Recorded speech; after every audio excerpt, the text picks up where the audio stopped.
आदाब, मैं हूं मुमताज आलम रिजवी और मैं बात करूंगा इस वक्त हमास और अमेरिका की। जी हां, अमेरिका ने जो है यू टर्न ले लिया है। अमेरिका जिन शर्तों पर हमास के साथ समझौता करने की बात कर रहा था, अब उससे वो पीछे हट गया है। पहले ये अगर आम जबान में कहा जाए तो अमेरिका ने कहा था कि तमाम जो हमास के लड़ाके हैं वो अपने हथियार डाल दें, सरेंडर कर दें खुद को, उसके बाद कोई समझौता होगा, कोई बातचीत होगी। लेकिन अब ऐसी खबर आ रही है कि अमेरिका ये मान गया है कि पहले समझौता कर लेते हैं, उसके बाद फिर चीजें तय की जाएंगी। क्या है मामला, देखिए पहले ये रिपोर्ट। अल अरबी अल जदीद के रिपोर्ट के मुताबिक मिस्री ज़राए ने ऐलान किया है कि अमरीकी मुज़ाकरातकारों ने मिस्री सालिसों के साथ अपने हालिया मुज़ाकरात के दौरान कहा है कि ट्रम्प इंतज़ामिया के अहदेदारों ने हमास के हथियारों के मामले में लचक का मुजाहरा किया है और जंग बंदी मुआहदे के बाद तक इस मसले पर गौर मुलतवी कर दिया है, जिससे ट्रंप इंतज़ामिया के मौक़िफ़ में तब्दीली की निशानदेही होती है। ज़राए ने मज़ीद कहा कि अमरीकी हुक्काम ने एतराफ़ किया है कि गज़ा की पट्टी से हज़ारों फ़िलिस्तीनियों को निकालना मुमकिन नहीं। इस रिपोर्ट के मुताबिक अमरीका अब फ़िलिस्तीनी मज़ाहमत बिलख़ुसूस हमास को फौरी तौर पर गैर मसले करने का मुतालबा नहीं करेगा। ताहम इसके मुकाबले में वाशिंगटन ने गज़ा की पट्टी से तमाम सयूनी कैदियों की रिहाई और हलाक होने वाले इजरायलियों की लाशों को तहवील में देने का मुतालबा किया है। हमास और अमेरिका के दरमियान जो ये खबर आई है, इस सिलसिले में हमारे जो एक्सपर्ट हैं फजील अहमद साहब, उन्होंने क्या कहा वो भी सुनिए। और पूरी दुनिया में फिलिस्तीन के साथ लोग यही सोचते थे ना कि ये तो गरीब गुरबा लोग हैं, ये तो बेसहारा लोग हैं, इनको मारेंगे तो होगा क्या। यही सोच के ना फिलिस्तीनियों पे इतने साल से इजराइल जुल्म कर रहा था और सबने अपनी नजरें बंद कर रखी थी। लेकिन अल्लाह की उनकी इबादत, उनका शौक, उनका जज्बा अल्लाह की नजर को भी फेर दिया और पूरी दुनिया की नजर उन्हीं गरीब मिस्किन फिलिस्तीनों के ऊपर आज पूरी दुनिया की निगाह है। क्यों? क्योंकि उन्होंने अपनी ताकत को, अपने वसीले को नहीं छोड़ा, अपने मकसद को नहीं छोड़ा। नहीं तो उनका भी क्या बिगड़ जाता, वो भी कहीं शिफ्ट हो जाते दूसरे देश में जाकर के। इसलिए अल्लाह ने आज फिरोज भाई ने कहा कि ये अल्लाह की बिल्कुल सही बात है। अल्लाह चाहे तो शैतान को, फकीर को बादशाह बना सकता है। हुआ है दुनिया के अंदर। आज आप सो रहे हैं, कल कहां रहेंगे पता ही नहीं चलेगा।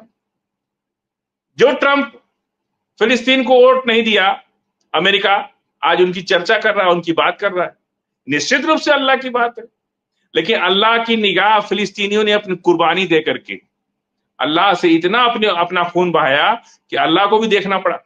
आज पूरी दुनिया उनके साथ खड़ी है। ये बिल्कुल सच बात है कि अल्लाह की चीजों से, अरे कि अल्लाह भी यही देखता है अपने बंदे का कि हमारा बंदा कितने दिन तक टिक पाता है, कितने दिन तक वो खड़ा हो पाता है। उसकी ख्वाहिश अपने को बनाने की है कि आवाम को बनाने की है, ये भी अल्लाह देखता है। जी मुमताज भाई। जी बिल्कुल। तो एक बेहतरीन जो है तजिया हालात पे इस वक्त कर रहे थे, बड़ा जज्बाती हो रहे थे और चूंकि जज्बाती लम्हा है क्योंकि खबर देखिए आ रही है फिरोज भाई के लिए छोड़ दिया आखिरी। जी हाँ, सदारती खुतबा जो है लंदन में हजारों एक्टिविस्ट जो है वो इजिप्ट एम्बेसी के सामने इस बात पर प्रदर्शन कर रहे हैं कि वो मदद पहुंचाने हेतु रफा बॉर्डर खोलें, रफा का बॉर्डर जो खोला जाए, इस पे प्रोटेस्ट चल रहा है तमाम। तो ऐसा नहीं, पूरी दुनिया में आप देखिए कि फिलिस्तीनियों की हिमायत में लोग सामने आ रहे हैं। आखिर में सदारती तकरीर के तौर पर क्या कहेंगे फिरोज अहमद बख्श साहब की, कैसे देखते हैं इस पूरे मसले को, क्योंकि चीजें तो अब बहुत क्लियर होती जा रही हैं। भले ही अभी भी इजराइल जो है वो लेकिन इसके साथ साथ जयदीप सिंह बुंदेला साहब ने कहा कि मेहमानों से सवाल है, सवाल क्या, बस सवाल है कि जब अमेरिका अपने सभी 6 B-2 बॉम्बर जो है वो वापस उन्होंने ले लिया है, तो ईरान पर ये हमले के प्लानिंग और ये सब चीजें, जी तो फिर ये तब तो बकवास है कि आखिर में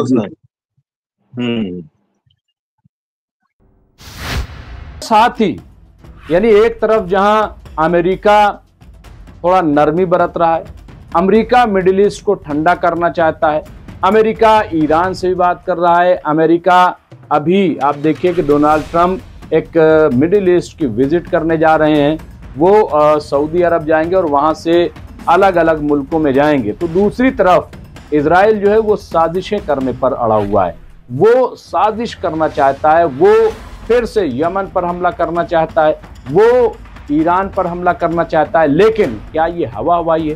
पहले सुनते हैं कि आखिर इजराइल चाहता क्या है।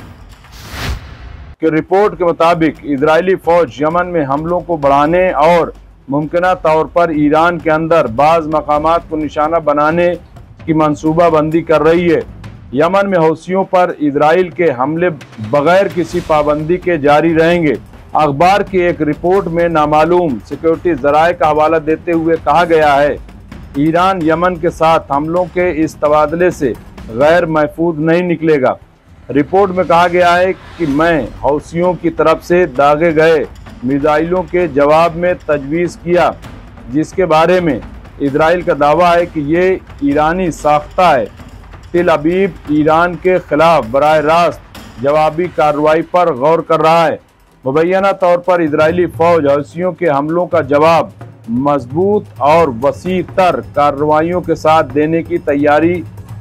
सिक्योरिटी ज़राए ने बताया कि इजराइल इस वक्त ईरान के अंदर बराह रास्त अहदाफ को निशाना बनाने के इख्तियारात का जायजा ले रहा है और वो यमन में मिसाइल लॉन्चिंग साइट्स और दीगर इंफ्रास्ट्रक्चर पर हमलों को तेज करने का इरादा रखता है।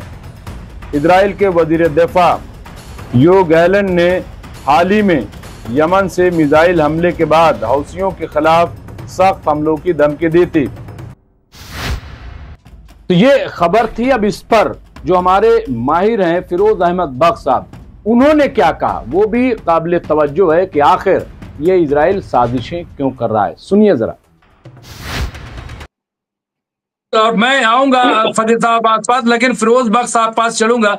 फिरोज अहमद बख्श साहब, जिस तरह से अभी खबर आ रही है कि एक फिर साजिश इजराइल तैयार कर रहा है, मतलब मान नहीं रहा है। एक तो ये कि वो ईरान पर हमला करने का मंसूबा बना रहा है, दूसरा ये कि अमेरिका से कह रहा है इजराइल जो है, उनके जो रक्षा मंत्री हैं, कि इनकी इमदाद करना बहुत खतरनाक होगा। यानी जो गाजा में लोग मर रहे हैं उनको मरने दिया जाए, उनकी मदद न की जाए, उनके किसी तरीके से रहम न किया जाए। ये इस तरह यानी दुनिया के लोग चिल्ला रहे हैं, आवाज बुलंद कर रहे हैं, लेकिन ये इजराइल क्या लग रहा है कि ये इस तरह की बातें करके कब तक किस तरह रह पाएंगे? जी, मैं कह रहा हूं इस्राइल के अंदर दो तरह के अहले यहूद रहते हैं। पहले तो वो जिनको हम आमतौर पे यहूदी कहते हैं, और दूसरे वो लोग जिनको उर्दू में आप सिहूनी कहते हैं या ज़ायनिस्ट। तो आम इस्राएली तो पैल्पेबल होता है, ठीक है, लेकिन जो ज़ायनिस्ट हैं, अब ये जो आपके नेतन्याहू हैं या इनके अंदर जो ऑफिसर्स काम करते हैं या फौजी हैं, वो सारे ज़ायनिस्ट हैं और वो बड़े ही जालिम किस्म की कौम है। वो जालिम लोग होते हैं वो, और उनके अंदर रहम नाम की कोई चीज नहीं होती। ठीक है, तो ये चीजें जो है सब देख रहे हैं, दुनिया तो देख रही है, लेकिन इन चीजों को ट्रम्प की एडमिनिस्ट्रेशन भी देख रही है, खुद ट्रम्प साहब भी देख रहे हैं। तो भले ही पहले वो मतलब ये कहते थे नहीं भाई नहीं, जंग बंदी नहीं होनी चाहिए, सीज फायर नहीं होना चाहिए, लेकिन कहीं ना कहीं अब जो कुछ ऐसी इंस्क्रूटेबल पावर्स हैं जो अमेरिका और चाइना और रूस वगैरह से बड़ी पावर्स हैं, छुपी पावर्स हैं, यानी जिसको हम और आप अल्लाह कहते हैं, वो भी वर्क कर रही हैं। और ये कुछ ऐसी पावर्स होती हैं जिनको अगर आप एक मुसलमान हैं, इस्लाम में यकीन रखते हैं, तो आपको अंदर से महसूस हो जाएगा ये काम अल्लाह ने किया है, ये काम अल्लाह के फरिश्ते ने किया है, और मेरी आंखों के सामने नहीं हुआ, लेकिन अल्लाह का फरिश्ता ये मेरा काम कर गया है। ठीक है, ये चीजें हैं, इन चीजों पे यकीन करना पड़ेगा। और ये काम जो ट्रम्प से करवाया गया है, यानी कि जो फलस्तीन है, एक तो उसको आज़ादी दी जाएगी और साथ ही साथ उसको रीबिल्ड किया जाएगा, तो ये एक मुआजिज़ा है। और ऐसा नहीं है कि मुआवजे जो हैं जो अपने 1000, 1200, 1400 साल पहले होते थे, मुआवजे आज के दौर में भी होते हैं। वो अलग बात है, उनका जो टोन और टेन्योर है, उनकी अक़साम बदली हुई है। तो मेरे ख्याल से, हालांकि मुझे अभी थोड़ा डाउट जरूर है, लेकिन मैं अगर अपने डाउट को खत्म कर दूं मिस्टर ट्रंप के ताल्लुक से, तो ये एक मुआवजा है। यानी वो शख्स जो कि कहता था कि भाई फलस्तीन को खत्म कर दो, ग्रेटर इसराइल बना दो और मक्का मुकर्रमा तक पहुंच जाओ, ये अब उस शख्स के ऊपर मेरा ख्याल ये है कि अल्लाह ने उसको एक नेकी की तौफीक दे दी है, और हम तो ये दुआ करेंगे कि ये तौफीक जो है बरकरार रहे। और एक चीज और, कल फजील साहब ने बड़े मार्के की बात कही थी, और वो मतलब मैं कहता हूँ कि एक $1 मिलियन थी कल ट्रंप के अमेरिका के ताल्लुक से, कि अमेरिका इसराइल का ताल्लुक, इसराइल से बातचीत इसलिए नहीं करना चाह रहा है कि इसराइल की जो हरकत और सकनात है, उनसे अमेरिका का इकबाल जो है, इकबाल कम हो रहा है। जो एक इकबाल था, जो एक मुट्ठी बंद थी अमेरिका की, वो इसराइल की वजह से खुल गई। और इसराइल की वजह से वो मुट्ठी क्यों खुली? कि हूती आ गए बीच में। हूती बीच में नहीं आते, अमेरिका की मुट्ठी बंद रहती, जहाज उसके नहीं मारे जाते।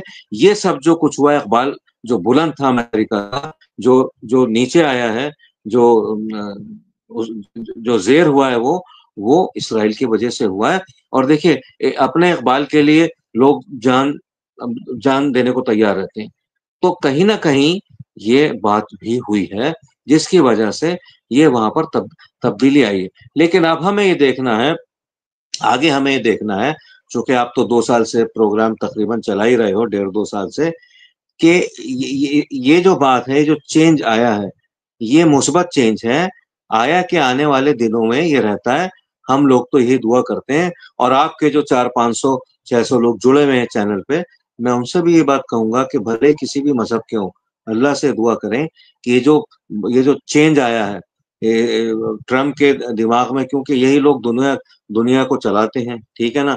ये बड़े बड़े नाम है, ट्रम्प है, अपने रूस के सदर हो गए, और चाइना के सदर हो गए, ईरान के सदर हो गए, हिंदुस्तान के सदर हो गए, बड़े नाम हैं। तो अल्लाह इनको एक नेकी की तौफीक दे, मुस्बत जो काम है उन पर चलने की तौफीक दे। हम तो यही बात कहते हैं मुमताज साहब।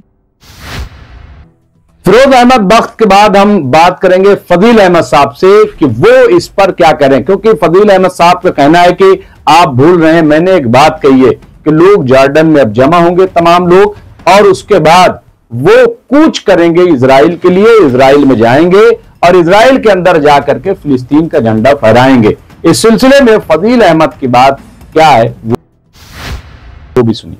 चुकानी पड़ेगी। लेकिन फजील साहब, मैं वहीं पे आऊंगा कि मैं बार बार कह रहा था, देखिए कि भले ही फिलिस्तीन में लोग मारे गए हों, उनकी शहादतें हुई हूं, लेकिन पूरी दुनिया की तवज्जो, मैं यहीं से प्रोग्राम ही रोज स्टार्ट करता हूं कि अगर आज पूरी दुनिया की नजर कहीं है तो फिलिस्तीन पर है, और फिलिस्तीन के नतीजे पर है कि इसका नतीजा क्या होगा, ग्रेटर इजराइल बनेगा या फिलिस्तीन आजाद होकर के एक रियासत बनेगा, होगा क्या। अब पिक्चर बड़ी साफ साफ तकरीबन नजर आने लगी है कि ग्रेटर इजराइल वगैरह, देखिए ये खाम ख्याली है, और इसमें कोई बहुत ज्यादा दम लगता नहीं है। और अभी जिस तरह से 70% गजा पर कब्जा का नक्शा दिखाया था, तो ऑपरेशन कर दिया था फजील अहमद साहब ने उसका, हालांकि आज फिर उसी के हवाले से रिपोर्टें आई हैं। लेकिन फजील साहब, ये बात जो है, जिस तरह से फिलिस्तीनियों ने जज्बा दिखाया, मैंने आज तक कोई ऐसा वीडियो फिलिस्तीनियों का नहीं देखा है जिसमें वो गिड़गिड़ाते नजर आ रहे हो, जिसमें वो ये कहते नजर आ रहे हो कि हमें माफ कर दो, हमें छोड़ दो, या इस तरह से कहीं मुझे आज तक दिखाई नहीं दिया। फजील साहब, देखिए, आपने एक चीज बोलना छोड़ दिए, भूल गया कि अब बात फिलिस्तीन की नहीं है। अब तो बात ये हो रही है कि जॉर्डन में सबको इकट्ठा होना है और तेल अवीव की तरफ कूच करना है। अब तो तैयारी उसकी हो रही है। फिलिस्तीन का जो होना था वो हो चुका है। अब तो उसके पक्ष में अब चीजें, अब उसको देश पर नहीं बनना, कोई रोक नहीं सकता है। इजराइल अब इजराइल रहेगा कि नहीं रहेगा, ये सोचना जरूरी है। जो नेतन्याहू रावण अपनी लंका जला के ही छोड़ेगा, कुछ तो कुदरत ने जला दिया, कुछ सब मिल के जला देंगे। ये बात सोचिए, फिलिस्तीन तो बन गया देश, अब तो केवल कागज में उसको सेट करना है। ऑलरेडी उनकी पार्लियामेंट है ही है वहां पे, और हमारे देश में तो उनका राजनयिक भी बैठता है, उनका वो भी है, उनका एम्बेसी भी है। तो फिलिस्तीन तो राष्ट्र बन चुका है। सबसे पहले दुनिया में किसी ने दिया तो भारत ने उसको राष्ट्र का दर्जा दिया, और वो राष्ट्र बन चुका है। अब मसला खड़ा हो रहा है कि नेतन्याहू की जो जिद है, उस जिद में क्या इजराइल बचेगा कि नहीं बचेगा, ये है अब असली लड़ाई। आगे की जो लड़ाई है वो इस बात की है कि जॉर्डन, सीरिया और अरब, मिस्र, इजिप्ट, हूती, हिजबुल्ला, ईरान, ये सारे लोग मिलकर के जॉर्डन में इकट्ठा हों और वहां से पैदल चल दें, तेल अवीव तक पहुंच जाएं और वहां जाके फिलिस्तीन का झंडा गाड़ दें। हो गया इजराइल का खेल खत्म, इजराइल भी फिलिस्तीन बन गया। ये रावण अपनी लंका बिना जला, जब तक लंका पे कब्जा नहीं होगा तब तक जो है ये रावण मानेगा ही नहीं, और यही अब होने वाला है। अब जो दुनिया इंतजार कर रही है ना, वो ये मंजर देखने का इंतजार है कि क्या इस रावण का अंत होगा कि नहीं होगा। जिस तरह से लंका पे चढ़ाई हुई और लंका खत्म हुई, रावण का अंत हुआ और लंका को जीत लिए, उसी हिसाब से जॉर्डन से पूरा अरब वर्ल्ड जो एंटी इजराइल, जो इन्होंने अपना माहौल बन दिया, पड़ोसी का कभी भी रिश्ता अच्छा रखना चाहिए। इजराइल ने वो रिश्ते को भी तोड़ दिया है। कभी भी किसी देश को अपने पड़ोसी से या अपने परिवार के पड़ोसी से हमेशा रिश्ते अच्छे रखने चाहिए, लेकिन उसका अहंकार, उसका गरूर आज भी, इकबाल तो खत्म हो गया, फिरोज भाई बोल रहे थे अभी, इकबाल तो इजराइल का खत्म हो, जब बचा क्या उसके पास।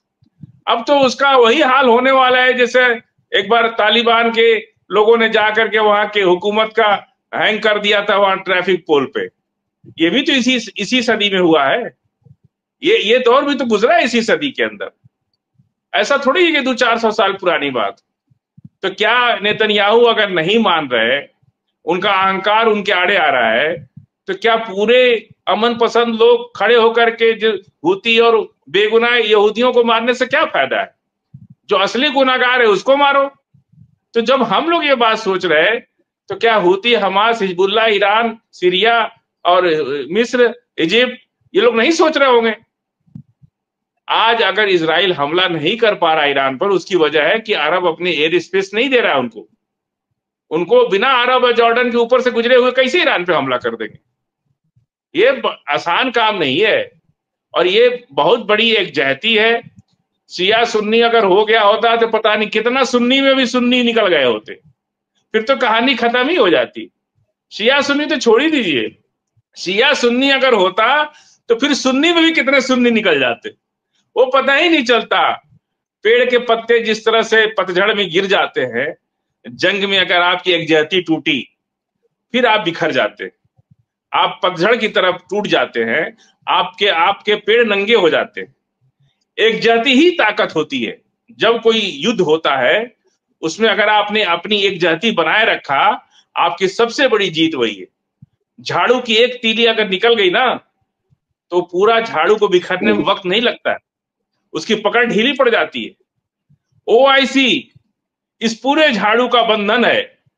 आयतुल्लाह खामानी साहब का जो उनका बुजुर्गियत है, जो उनका अनुभव है, जो उनका पेशेंस है, उसने इस पूरे अरब के झाड़ू को एक मजबूत तार से बांध के रखा।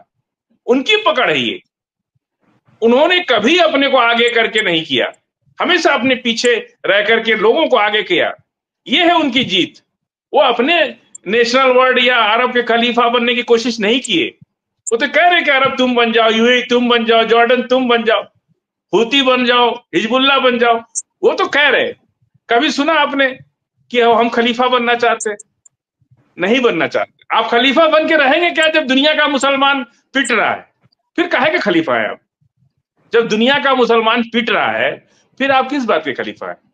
आप पिटने से बचाओ, उनको मजबूती दो, तब ना आपको कोई मानेगा खलीफा। आप बढ़िया कुर्ता पजामा पहन के, बढ़िया सदरी पहन के आ जाएंगे, तब थोड़े हम आपको नेता मानेंगे। आप आवाम के लिए क्या करते हैं, इससे आपका किरदार तय होता है। तो ये जो फजील अहमद साहब कह रहे हैं, क्या वाकई ऐसा होगा? अगर अमेरिका ने फिलिस्तीन को आज़ाद कर दिया, जैसा कि हमने पहली स्टोरी चलाई थी, तो फिर क्या इसकी जरूरत पड़ेगी या फिर लोग ऐसा करने पर मजबूर होंगे? क्या होगा, जो भी होगा अपडेट देते रहेंगे। देखते रहे एमएमसी न्यूज़ इंडिया। शुक्रिया।